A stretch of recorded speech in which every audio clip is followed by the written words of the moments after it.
Nous sommes le vendredi 4 avril 2025. Mesdames et messieurs, merci de prendre le temps d'actualité dans cette revue de presse. Bienvenue à toutes et à tous.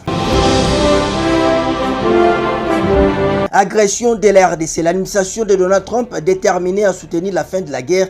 La grosse exclamation du tabloïd Le Journal. Pour ses confrères, arrivé à Kinshasa, c'est mercredi 2 avril 2025, dans la soirée, M. Massad Boulos, nommé récemment conseiller principal pour l'Afrique du président américain Donald Trump, a été reçu par le président de la République Félix-Antoine Tshisekedi Tshilombo ce jeudi 3 avril 2025 à la cité de l'Union africaine, comme précisé par la cellule de communication de la présidente de la République, qui note que la personnalité américaine était accompagnée de Mme Corinna Sanders, secrétaire d'État adjointe pour les affaires africaines, et de M. Dan Zouman, directeur du Conseil national de sécurité pour l'Afrique. La source indique que le conseiller principal du président américain a eu une longue et fructueuse discussion avec le président Félix-Antoine Tshisekedi Tshilombo sur la situation sécuritaire dans l'Est et sur les perspectives économiques entre les USA et la RDC, deux pays qui entretiennent une coopération stratégique. Autre sujet, Doha, le pari d'un face-à-face entre Kinshasa et la FC M23 à la une du journal Ouragan.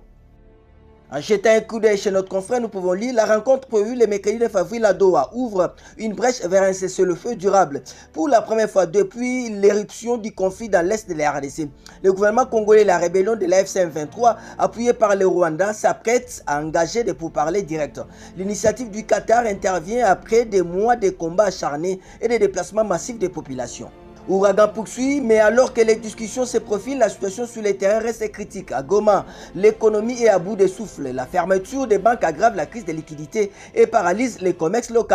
La population déjà éprouvée par l'instabilité sécuritaire subit maintenant les effets d'une asphyxie économique qui complique davantage son quotidien. Si les pourparlers de Doha marquent une avancée, ils ne vont pas à l'heure qu'il est effacé les incertitudes. Les précédentes tentatives de dialogue ont souvent échoué face aux exigences contradictoires des partis en conflit, conclut notre confrère.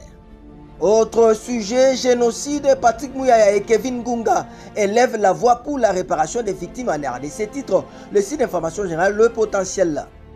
Lors d'un briefing de presse le jeudi 4 avril 2025 sous la table ronde sur l'appropriation nationale du Génocoste, co-animé avec Serge Mayaka, membre de la coordination du comité scientifique préparatoire de la table ronde, ainsi que le ministre de la communication et des médias Patrick Mouyaya Katemboué. Kevin Ngunga, directeur général adjoint du Fonds national de réparation des victimes de violences sexuelles liées au conflit et des victimes des crimes contre la paix et la sécurité de l'humanité, FONAREV, a souligné l'importance de la reconnaissance du Génocoste.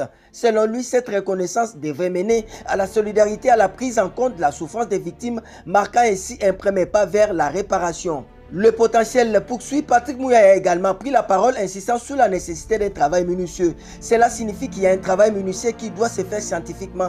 Et dans les discours du président de la République mardi, il est revenu sur quelques exemples, notamment Makobo, la physique, Kishiche et autres. Il revient aux médias de s'approprier les initiatives pour sensibiliser l'opinion à s'approprier les génocides commis en RDC, a déclaré le porte-parole du gouvernement.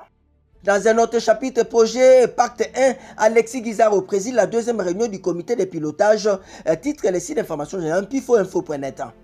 Le plan de travail et budget annuel de l'exercice 2025 du projet d'appui à la connectivité et au transport a été validé mercredi 2 avril 2025. C'était au cours de la deuxième réunion du comité de pilotage de ces projets structurants Pacte financé par la Banque mondiale, mis en œuvre sur 15 ans en 3 phases et qui vise à connecter les centres de la RDC à sa partie Est.